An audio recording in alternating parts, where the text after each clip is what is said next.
And good morning. Welcome to the Out and About Show on 1590 KVGB. Special Out and About Show today because it is the fourth Thursday of the month. That means focus on Stafford County today here on the mighty 1590. Joining us once again on the program will be Carolyn Dunn. She is Stafford County Economic Development Director, and also you're going to meet a businessman from Stafford County that started a new venture. Richard Blakeslee is going to be in here on the show with us today. Guys, thanks for coming in for the program today. Carolyn, seems just like yesterday. We talked and the month goes by again, and here you are again. That's exactly what it feels like to me sometimes. You know, we were talking about some of the same things last month that I have to talk about this month, but we have updates. We have updates. We yes. have updates on the program today.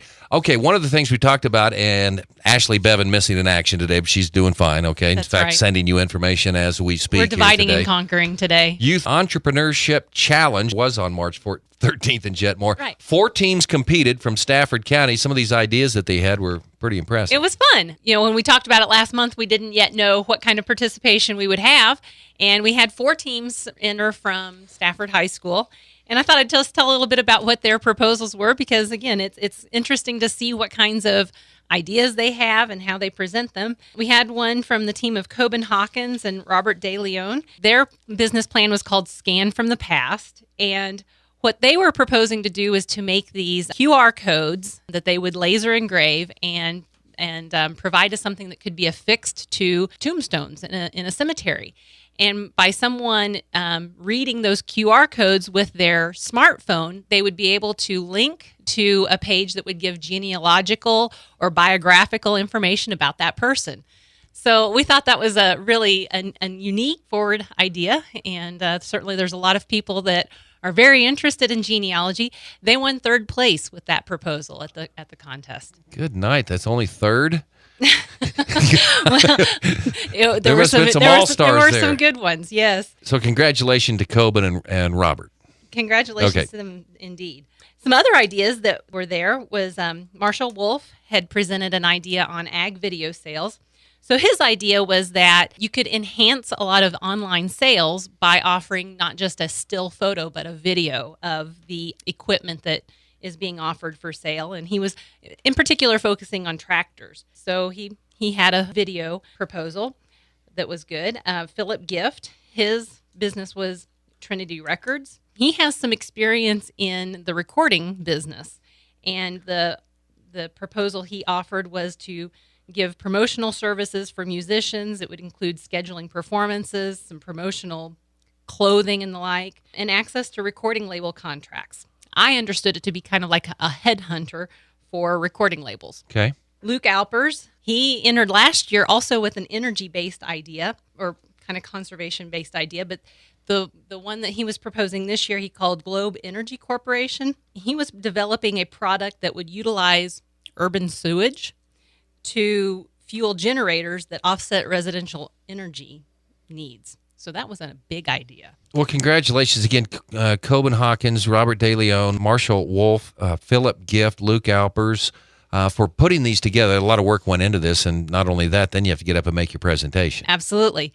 And they also have the opportunity to go on to 2 different state competitions, or at least submit their ideas to be considered for those opportunities. So there's 2 coming up. One is at K-State on April 17th. The criteria to enter that was to have a video of your presentation. So we took videos of them the day that we were at the Youth Entrepreneurship Challenge and submitted those. And we'll find out soon, I think, if they'll be invited to participate in that statewide competition. In addition, there's another statewide competition hosted by Network Kansas later in April. And the students are all eligible to submit their proposals for wild card slots to compete in Hayes. The one that had first place at this local competition was automatically eligible for the Hayes competition. Our Stafford students will have to kind of compete for those wild card slots, but I think they've got a good chance at it. They've gotten some feedback, and we'll kind of refine those ideas just a little more, and regardless of the outcome of the competition. It's just exactly. a great opportunity. And it's your message that you've had since you've taken over as Stafford County Economic Development Director, and before that, entrepreneurship. And, of course, we've got an entrepreneur in here today with Richard Blakeslee. We'll be talking with Richard here in just a little bit. Sure. Some other things here. Innovators Opportunity Expo at Kansas State earlier this month.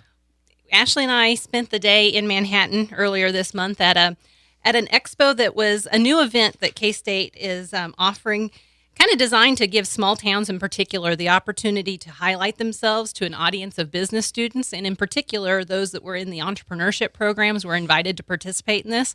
I really appreciated that opportunity because sometimes we don't have the same opportunity to present ourselves that corporations do at job fairs and so forth. We don't have as many, predefined job descriptions to be marketing toward. We tend to have an environment more where there's more independent business and entrepreneurs, and it's a little harder to find the right way to present that at a job fair.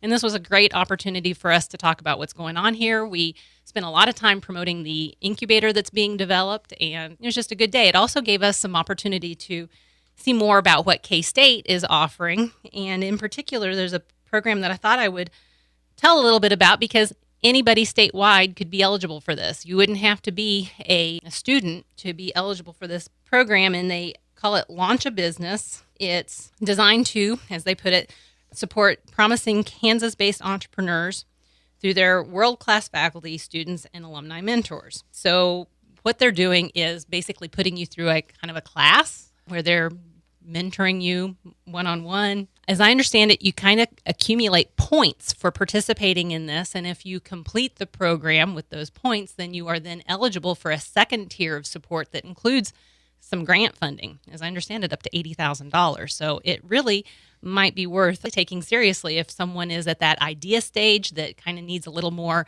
research and validation of that idea. This would be a program that could help in that stage and possibly even lead to some good seed funding for it. Carolyn Dunn with us today. It's Focus on Stafford County on 1590 KVGB, and it is Focus on Stafford County, so that means we've got a grocery store update coming up next on the mighty 1590 KVGB. Welcome back. Focus on Stafford County today. Carolyn Dunn in studio. We'll hear from Richard Blakeslee coming up here in just a little bit.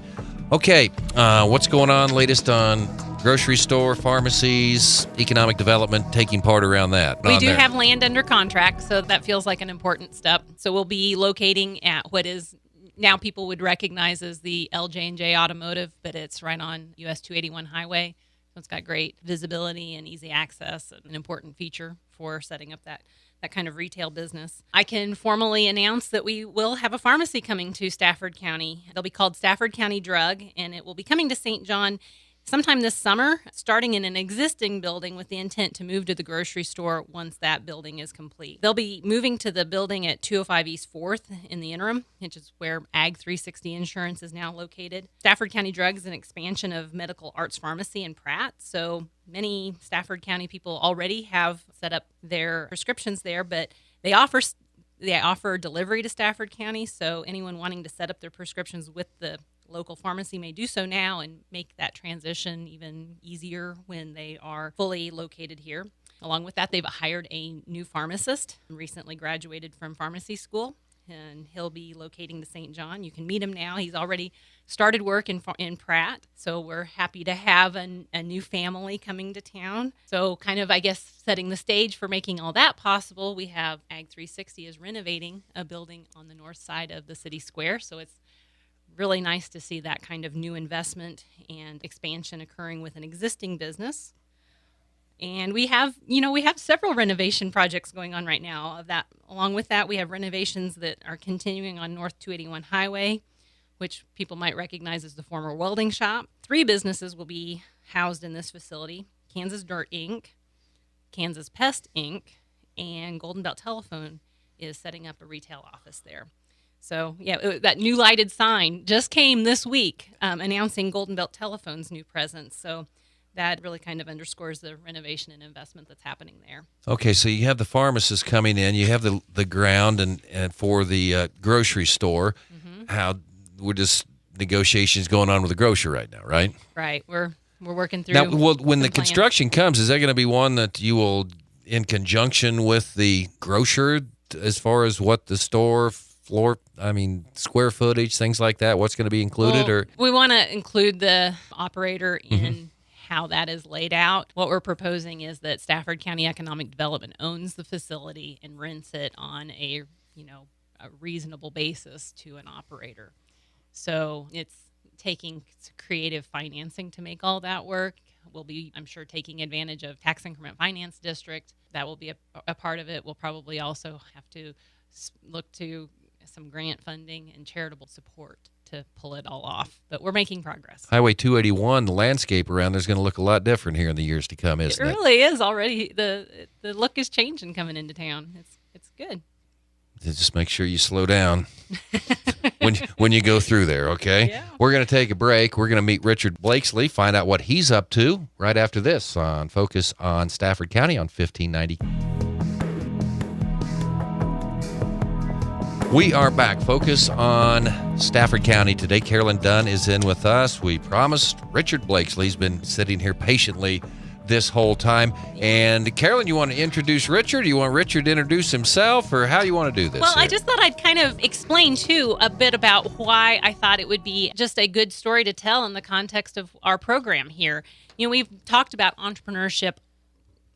We just talk about it all the time. It's a big part of what has helped get our organization started. But I thought this is kind of a different take on it. We talk about working with youth to kind of plant the seeds, get their thinking started at a young age, that they might be able to develop their own career here. We talk about expanding existing business. That's, to me, what's happening with Kansas Dirt and Kansas Pest. We've got an existing businessman that's expanding his footprint. We talk about sometimes the idea of people from our rural areas going elsewhere to get an education or job experience and boomeranging back. But this is a little different, and yet to me it's exactly the same kind of concept. In this case, we had someone in St. John who was a partial owner of a business based in Texas.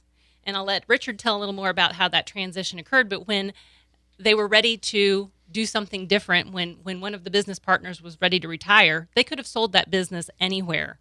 But it was because of a local businessman here that he said, I'd like to see that come back to St. John. We could use that kind of business here. It could locate anywhere, but why not in St. John? And so... Yeah, Richard, you talked about it. I mean, obviously talking about driving through St. John and the passion that brings, that's your community, right? I mean, you grew up in St. John around there? Yeah, basically lived there my whole life. Yes, sir. And now you've got a business. Tell me what you're doing right now, and then we'll get into the new venture that you're just starting out that's very, very exciting. Okay, so 14 years ago, we started a company called Triple Creek Outfitters. We bring hunters in from all over Arkansas, Mississippi. I mean, clear as far as Syracuse, New York. So we've been doing this for a long period of time. In 2007, we did our first television show, kind of showing and promoting what we do at Triple Creek as far as our turkey hunting, deer hunting, upland bird. We had an excellent show. We got great reviews. That really kind of launched our business into a whole nother spectrum, really. Mm-hmm. I mean, we went from not really nobody knew who we are to now everyone kind of knows who Triple Creek Outfitters is. And then, so from that first show, then we got an opportunity to work with Jackie Bushman with the Buckmasters. We work with Matt Duff and Chipper Jones from Major League Bowhunter. And we also do another show called Headhunters TV with Nate Hosey and Randy Birdsong. Nate Hosey's about to launch his first country album.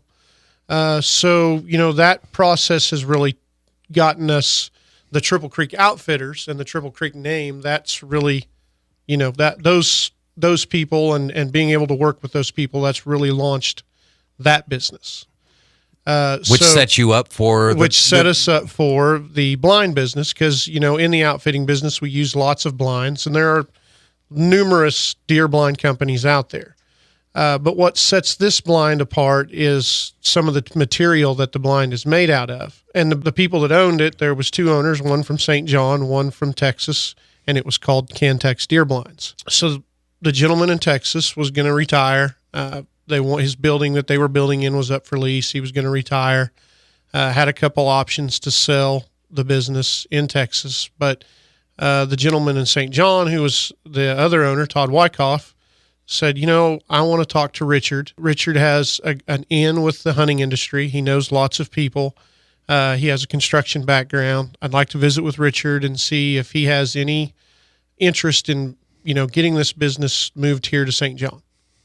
And so that's what we did.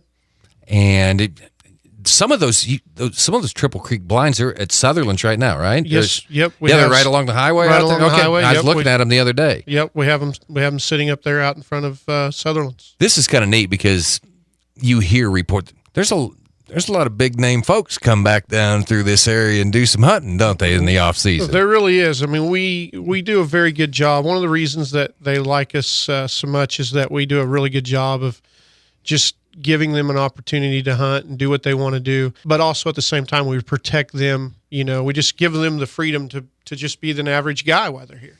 And that means a lot to those kind of guys. If they don't have to, not that they don't mind, but if they can just go hunting and enjoy life a little bit and kind of take a break from their star life, well, that's what they enjoy to do. So, how excited are you about this new venture? I'm really excited. I'm really nervous. I won't lie, but I'm really excited. It's taking off quickly. We're 3 weeks. Richard Mason, the other owner from Texas, has come up and he's staying in our hunting lodge and helping us, learn the process of building the blinds from the start to finish. And orders are coming in, very quickly for these. I've kind of marketed a small group of people, and so we're roughly 105 blinds behind, and we really haven't even got going yet. How about backyard man caves? I think that'd be another thing that you can shoot off that one. We can build about any kind of blinds you want. So. Okay, all right. With a rope and a ladder, you pull up, see, and then you can just be up there yourself. Now, when you were in high school, obviously this is something that Carolyn has hit on with students in, junior high, grade school in Stafford County, entrepreneurship. Did you see yourself as an entrepreneur when you were in high school and say, oh, well, I'm an entrepreneur, I'm going to go ahead and do that, or you were just doing it? I'll be 100% honest, and I love that question because when I was in high school and I was a junior, senior in high school, I had no idea what I was going to do or what I wanted to do. But you probably had some ideas, though, right? I knew I wasn't going to go to college. I knew college, and so I knew I was strong-minded enough to know if I wasn't going to go to college and get that education, that I had to be a good worker. I had to be able to learn things and be able to do things with my hands and be able to do things with my mind. And because, you got to learn how to survive. I mean, if you're not going to go to college, you've got to learn to survive. And so I went to work for a company who had two of the best mentors that I could have ever had, who taught me, they raised me basically and taught me everything I needed to know about how to run a business, how to work with people, how to manage people, how to do all of the things that it takes to be an entrepreneur. So I wouldn't say that I knew that I wanted to be an entrepreneur in high school, but I will say that sometime in the period of working in that construction environment for those two gentlemen, I realized that they had given me the tools that I needed to go out on my own and create my own legacy. And so that was a great thing. You got to know how to build a dream sometime, don't you? Because there's a big void in between. So, and you had some, you're really fortunate you had some mentors, but there's a little bit of, coaxing at a younger age probably would have been really helpful too. Oh yeah. Yeah. I mean, that would have been a great help. I mean, when you don't really know where you're going or the direction you're going until you're almost 30. That's a lot different than being able to come out of the gate at 18 or 19 and start, know right then what you want to do and where you're going. And I know that a lot of people leave home. And of course, then they get out for a while and they decide they want to come back, but there's nothing to come back to. So in your case, you carved out your own niche and are able to, live your life in the same town you grew up. I think that's just really cool, Richard. Well, I appreciate that. I think it'll be really good for the community. At the rate that we're growing and the number of calls that we're getting about the blinds and the interest. In fact, yesterday I got a call about building a fiberglass duck blind. So, we could be doing multiple things besides just the deer blinds, but if the things keep going and we can grow at the rate I think we can grow, we could possibly be employing, 10 or 15 people in the next 3 or 5 years. Okay, as an entrepreneur, you can just go down and when Chipper Jones is back here next time, just let us know. And I know Patrick Burnett, who works here at the station, would pay you $500 just for him, just to meet him. Carolyn, we're not much time, but Richard, this is what your vision is of what entrepreneurship can mean for economic development and stabilization in small counties, right? I mean, Absolutely. that's it. I don't quickly the math. It boils down to like 4 families per school district a year is all it takes to stabilize this decades-long population decline. And so there you have it. He employs 4 or 5 people now, grown to 15. That's a big piece of the puzzle in a county like Stafford County. Backyard man caves, okay? Now, if I hear that name, I'll have to come to it. Okay, well, they have Chipper Jones in the studio. Richard, fantastic job. Great story. Keep up the good work, and just great to hear from success stories like that right here in our own backyard. Thank you, sir. Okay, Richard Blakeslee with us here on the program today. Carolyn Dunn, thanks for joining us. Thank you, as always. Good guest land today, by the way. Thank you. That was really fantastic. Focus on Stafford County comes your way on the 4th Thursday each month here on 1590 KVGB. Stay tuned. News coming up next. Have a great day, everybody.